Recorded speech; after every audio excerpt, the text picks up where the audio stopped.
কিন্তু আপনি এত রেগে আছেন কেন? আমি রেগে নাই, আমি রেগে নাই। বেয়াদবি কোনো দেশের আইন হতে পারে না, বেয়াদবি কোনো দেশের নিয়ম হতে পারে না। আসলে নির্বাচন কেমন দেখলাম, আমি ঢাকার বাইরের কোনো কেন্দ্রে যাওয়ার আমি সুযোগ পাই নাই। ঢাকার ভেতরে 6টা আলাদা কেন্দ্রে আমি গেছিলাম। তো সেই ক্ষেত্রে সকালে আমি যে কেন্দ্রে গিয়েছি সেটা হচ্ছে গুলশান মডেল স্কুল ও কলেজ কেন্দ্র, যেখানে আসলে প্রধান উপদেষ্টার ভোট দেওয়ার কথা। এটা আমি জানতাম, যেটা আমি জানতাম না যে ওইখানে আসলে বিএনপির চেয়ারপারসন তারেক রহমানের ভোট দেওয়ার কথা। তো আমি ওইখানে প্রচুর পরিমাণে গণমাধ্যম, মাইক, আমি ওইখানে এই দেখে ওইখান থেকে তাড়াতাড়ি চলে আসলাম এবং একটু ব্যালেন্স করার জন্য আবার গেলাম হচ্ছে মিরপুর মণিপুর স্কুল, যেখানে হচ্ছে জামায়াতের আমির যেখানে ভোট দিলেন। তো আমি যখন ওখানে গেছিলাম তখন জামায়াতের আমির সাহেব ওখানে ছিলেন। তো স্বাভাবিকভাবেই এই দুইটা কেন্দ্রের অবস্থান, উচ্ছ্বাস, মানে এই দুইটা কেন্দ্র দেখতে, মানে এটা ঠিক আসলে রিপ্রেজেন্টেটিভ কেন্দ্র না। কারণ হচ্ছে যে এখানের মধ্যে এতগুলি গণমাধ্যম, মানুষ, এই তো তারপরে আমি দু একটা ছোট কেন্দ্রে গেছিলাম, এক্স্যাক্টলি এখন নাম মনে নেই, ঢাকার আরও কয়েকটা কেন্দ্রে আমি গিয়ে সকালে বেলার মধ্যে 2.5 ঘন্টা পরে কোন একটা কেন্দ্রে গিয়ে দেখলাম যে 5-6% মতো ভোট পড়ছে। 3 ঘন্টা পরে কোন একটা কেন্দ্রের মধ্যে গিয়ে দেখলাম যে 11% মতো ভোট পড়ছে। তো ভোটের সংখ্যাটা পরে মনে হয় একটু বেশি হারে ভোট লোকে দিছে অথবা ভোট বাড়ছে, আমি জানি না। এখন এইটার মধ্যে ইঞ্জিনিয়ারিং হয়েছে না ডাক্তারি হয়েছে আমি ঠিক জানি না, কিন্তু এইটা আমি আমার দেখা থেকে আমি বলতেছি যে আমি আসলে 2 ঘন্টায় যেরকম দেখছি তার 3 ঘন্টা পরে যেরকম দেখছি, তারপরে ভোটের পরিমাণটা যেরকম বাড়ছে সেইটা হইতে হইলে অনেক বেশি পার্টিসিপেশন আসলে পড়া লাগবে। এটা হইতে পারে শীতের দিন, আমি জানি না কিছু। ভোটের আগে কিন্তু আমি শেষ করি, কিন্তু আমার ওইখানে মানে আমি যতগুলি কেন্দ্রে গেছি, আইন শৃঙ্খলা রক্ষার দায়িত্বে যারা ছিলেন, প্রিজাইডিং অফিসার, প্রিজাইডিং অফিসার বা পোলিং অফিসাররা বা পোলিং এজেন্টরা যারা ছিলেন, তারা সবাই ভোট ভালো হচ্ছে, ভোটে কোনো সমস্যা নেই, এরকম কথাই বলছেন। আমি স্পেসিফিকলি সবার কাছে জিজ্ঞেস করছি। আপনি নিজে কোনো অনিয়মের চিত্র না, দেখতে পান? আমি ওনাদের কাছে একদম স্পেসিফিকলি জানতেও চাইছি যে আপনারা কি কোনো অনিয়ম দেখতেছেন, কোনো সমস্যা দেখতেছেন, কিছুর কথা আমি অন্তত শুনি নাই। জি, খালেদ ভাই, ভোটের আগে আমরা রাজনৈতিক দলগুলোর কাছ থেকে এই ইঞ্জিনিয়ারিং, ডাক্তারি, এই সব কথাবার্তা শুনছিলাম। আপনার কাছে আসলে কি মনে হয় যে আপনি নিজেও একটি প্রশ্ন করেছিলেন কালকে, গতকাল বিএনপি চেয়ারম্যান তারেক রহমানকে, তিনি চমৎকার উত্তর দিয়েছেন। আপনার কাছে কি মনে হয় আসলে এরকম কোনো কিছু কি না ছিল? আমার মনে হওয়াটা দিয়া তো আসলে মানে দুনিয়া চলবে না, দুনিয়া চলে হচ্ছে পারসেপশন দিয়া। এখন ঘটনা দিচ্ছে যে কারো পারসেপশন ছিল যে জামায়াতে ইসলামী সরকার গঠন করবে, তো তাদের কাছে মনে হয়েছে জামায়াতে ইসলামীকে ইঞ্জিনিয়ারিং করে হারানো হয়েছে। আমার কাছে মনে হয়েছে যে এইটার তো কোনো তথ্য আমার কাছে নাই, কিন্তু আমি আসলে জামায়াতে ইসলামীর যে ভোট প্রাপ্তি, আসন প্রাপ্তি, তাতে আমার কাছে মনে হয় জামায়াতে ইসলামী অনেকগুলি আসনে জিতেছে, অনেকগুলি আসনে ক্লোজ ছিল, অনেক ভোট বেশি পেয়েছে। আমার কাছে ইলেকশন ইঞ্জিনিয়ারিংয়ের কোনো তথ্য আমার কাছে নাই। কিন্তু আমি গতকাল বিএনপির যিনি চেয়ারপারসন আছেন, যিনি আগামীকাল বা পরশু প্রধানমন্ত্রী হিসেবে শপথ নিতে যাচ্ছেন, তার সম্ভবত তাকে আমি এটা জানতে চাইছিলাম যে ইলেকশন ইঞ্জিনিয়ারিংয়ের ব্যাপারটা কিন্তু আসলে তার খোলাসা করতে হবে, কারণ যেহেতু এইটা নিয়ে এত কথা হচ্ছে। আমি এর আগে আর শুনি নাই যে এইটা বিএনপির পক্ষ থেকে কেউ খোলাসা করছেন, অ্যাটলিস্ট এটা নিয়ে কথা বলা হইতেছে, কিন্তু তারেক সাহেবের কাছে তো আর গিয়া কেউ এটা জিজ্ঞেস করতেছে না। সেটি আপনি জিজ্ঞেস করেছেন, এটি আপনাকে ধন্যবাদ। তিনি যে উত্তরটি দিয়েছেন সেটিও চমৎকার ছিল। ইঞ্জিনিয়ারিং তো কয়েক ধরনের আছে।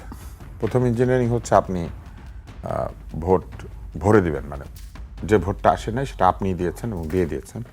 আরেকটা হচ্ছে আপনি ভোট কেন্দ্রের লোকজনকে আসতে দিলেন না, ফলে প্রতিপক্ষের ভোটাররা আসতে পারলো না, আপনার ভোটাররা গেল। আরেকটা হচ্ছে আসলো কিন্তু ঢুকতে পারলো না, কারণ আপনি একটা লম্বা লাইন তৈরি করলেন, লাইনের পিছনে দাঁড়িয়ে থাকলো। আরেকটা হচ্ছে সবই ঠিক মতো হলো, গোনার সময় আপনি ঠিক মতো গুনলেন না। আর আরেকটা ইঞ্জিনিয়ারিং হচ্ছে আপনি হ্যাঁর পাশে একটা টিক চিহ্ন দিয়ে দিলেন, লোকে জিজ্ঞেস করে আমি কোথায় ভোট দিব, এখানে তো আগেই ভোট দিয়ে দিছে, টিক তো মারা আছে ভাই, তাহলে কি আমি কোথায় দিব? এখানে দেখি 2টা ভোট দিয়েছে, উপরে একটা টিক দিয়েছে, নিচে একটা ক্রস দিয়েছে। এটা আরেকটা ইঞ্জিনিয়ারিং। লোকজন স্বাভাবিকভাবে, এটা আপনারা যে কোনোখানে পরীক্ষা করতে পারেন, ওপেন চ্যালেঞ্জ, ওই ব্যালট বাক্সটা, ওই ব্যালট পেপারটা দিয়ে আপনারা যে কোনো 20টা লোককে কিছু বলবেন না, একটা সিল হাতে ধরাই দিয়ে বলবেন আপনারা যেখানে ইচ্ছা করে দিয়ে দেন সিলটা, দেখবেন হ্যাঁ ভোট কয়টা পড়ে না ভোট কয়টা পড়ে। হ্যাঁ, এটাও এক ধরনের ইঞ্জিনিয়ারিং। হ্যাঁ, এইটাকে বলে হচ্ছে পাভলভিয়ান রিফ্লেক্স। পাভলভ নামে একজন ভদ্রলোক ছিলেন রাশিয়াতে। তো উনি পরীক্ষা করে বললেন যে কিছু কিছু রিফ্লেক্স আছে যেটা মানুষকে শিখিয়ে বা প্রাণীকে শিখিয়ে দেওয়া যায়, তারপরে ওইটা যদি নাও থাকে মানুষ বা প্রাণী ওইটাই করে। যেমন তেঁতুল, লেবু, এটা বলার সাথে সাথে আমাদের একটা জিভে পানি আসে। এর কারণ হচ্ছে আমরা এই টকের স্বাদটা জানি এবং আমাদের ব্রেইনের মধ্যে এটা আছে। এটা উনি পরীক্ষা করেছিলেন কুকুর দিয়ে, কুকুরকে উনি দিয়ে পরীক্ষা করে দেখিয়েছিলেন যে একটা জায়গাতে খাবার থাকলে ঘন্টা বাজালে ও খাবার পায়, পরে খাবার না থাকলেও ঘন্টাটা বাজালে ও সেখানে চলে আসে, কারণ জানে যে ঘন্টা বাজলে আসতে হবে। ওইরকম আমাদের ছোটোবেলা থেকে যেই জায়গাতে টিক চিহ্ন দেওয়া থাকে আমরা ফিল করি, অনুভব করি যে ওইটাই রাইট, ওইটাই ইয়াস, ওইখানে আমি আছি। এই জন্য টিক চিহ্ন কোথাও দিতে হয় না, বরং ভোটটাই টিক চিহ্ন দিয়ে দেওয়া যেত, যে দুটি খালি বাক্স আছে, যেটা সঠিক সেটাতে টিক দেন, যেখানে আপনি ভোট দিতে চান সেখানে টিক দেন। অথবা হ্যাঁর পাশে একটা খালি রেখে দেওয়া যেত, হ্যাঁ না দেখে মানুষ ভোট দিত। আপনি হ্যাঁ লিখে একটা টিক দিয়েছেন, যেন টিক মানে হ্যাঁ, আপনি বুঝতে পেরেছেন, কোনো খালি জায়গা ছিল না। তো এটা একটা ইঞ্জিনিয়ারিং। হ্যাঁ, এটাও একটা ইঞ্জিনিয়ারিং। এবং আপনি এটা পরীক্ষা করতে, আমি বললাম তো, যারা দর্শক আছেন তারা এই পরীক্ষাটা করতে পারেন। যে কোনো একটা বাচ্চা, বুড়ো, মাঝারি বয়সী, যে কারোর সামনে সাদা কাগজ নেবেন, হ্যাঁ না লিখে পাশে বক্স রাখবেন। মানে না এর পক্ষেও তো অনেক ভোট আমরা দেখলাম। না, এখন ইঞ্জিনিয়ারিং যখন হয় তখন তো নায়ের পক্ষে 0 ভোট হবে না, অথবা নায়েরটা ঠিক ভোট আর হ্যাঁটা ওই যে টিক ভোট। এই না এর এত ভোট কারা দিল? উপরেরটা টিকটক, নিচেরটা অন্য কিছু। এই না এর এত ভোট পড়ার কারণ কি? কারা দিল এই ভোট? মানুষ দিয়েছে, মানুষ দিয়েছে, তারা পছন্দ করে নাই। এবং আপনি দেখেন হ্যাঁ না ভোটের তারা কি আওয়ামী লীগের লোক বেশি নাকি? না, তারা যারা বুঝেছে তারা না বলেছে, যারা বুঝে নাই তারা হ্যাঁ বলেছে। এইভাবে বললে আবার মানুষ মাইন্ড করবে, হ্যাঁ আপনি আমাদেরকে বুঝে নাই বলতেছেন। না, ওরা বুঝে নাই যে এখানে টিকটা দিয়েছে যে তাদের মাথাটা একটু করার জন্য। আর একটা বড় ব্যাপার হচ্ছে আমি নিজেই তো বুঝি নাই। ইঞ্জিনিয়ারিং এর একটা অংশ গেল, এরপরে আরেকটা ইঞ্জিনিয়ারিং হচ্ছে যে কেউ যদি এটা নিয়ে প্রশ্ন করে তাহলে তাকে ধরেন। এবার আমি গল্পটা বলি, সেটা হচ্ছে আমি কি করলাম, আমি দেখলাম যে বহু লোক বহু পরিসংখ্যান দিচ্ছে, তা আমি 2-3 জায়গাতে একটা পরিসংখ্যান পেলাম, তা আমি এটা কপি করলাম, করে পেস্ট করলাম, করে আমি এটাকে ফেসবুকে স্ট্যাটাসে দিয়ে দিলাম। দিয়ে আমি এই যে পাভলভিয়ান রিফ্লেক্সের মতো টেস্ট করলাম, করার পর আমি দেখলাম যে প্রেস উইং বললো আব্দুল নূর তুষার এটা ছড়িয়েছেন। আমি মোটেও এটা ছড়াই নাই, এটা আগেই ইন্টারনেটে ছিল, ফেসবুকে ছিল, আমি শুধু এটা নিয়েছি। এদের অবস্থান হচ্ছে এইরকম যে এরা যাকে মানে পছন্দ করে না তাকে আবিষ্কার করে তাকে ফলস বলতে থাকে। ওদের কাজ ছিল এটা প্রথম যখন এটা বেরিয়েছে তখনই যেটা ফলস সেটা বলা, এবং এরা এইভাবে মানুষকে বিভ্রান্ত হতে দিয়েছে আগে এবং নিজেরাও বিভ্রান্ত করেছে। এটাও এক ধরনের ইঞ্জিনিয়ারিং, এবং সেই ইঞ্জিনিয়ারিংটা দেখেন একবার হাতে কলমে প্রমাণ করে দিয়েছে। এটা কিন্তু আমার লেখা না, এটা আমি কপি করেছি, পেস্ট করেছি, কিন্তু লিখি নাই, এটা কপি পেস্ট। এরা আমার উপরে তাকিয়ে ছিল, তুষার কি লেখে রে, তুষার কি লেখে রে। অন্যরা যে লিখেছে সেটা দেখে নাই, আমারটা দেখার সাথে সাথে মনে হয়েছে আরে এটা তো ফলস, পাইছি রে। ওনারা আমাদের পায় নাই, আমি ওনাদেরকে পাইছি, এবং পেয়ে আমি এটা দিয়ে দিয়েছি দেখানোর জন্য যে এরা এইভাবে লেগেছিল, এরা এইভাবে আনিস আলমগীরের পিছনে লেগেছিল। এবং সে যখন বন্দী হয়েছে তখন তাদের মনে ছিল না আন্দোলনটা আন্দোলনটা সাংবাদিকদের জেলের বাইরে রাখার জন্য না, সাংবাদিকদের জেলের ভিতরে ভরার জন্য না, কথা বললে তাদেরকে ঢুকিয়ে দেওয়ার জন্য না জেলখানায়। এরা সেগুলোর জন্য দেখেন মাফ চেয়েছে। কেউ যদি আমাদের কথায় আমাদের কাজে কষ্ট পেয়ে থাকেন আমাদেরকে মাফ করে দেন, ইম্পসিবল, মাফ করার প্রশ্নই ওঠে না।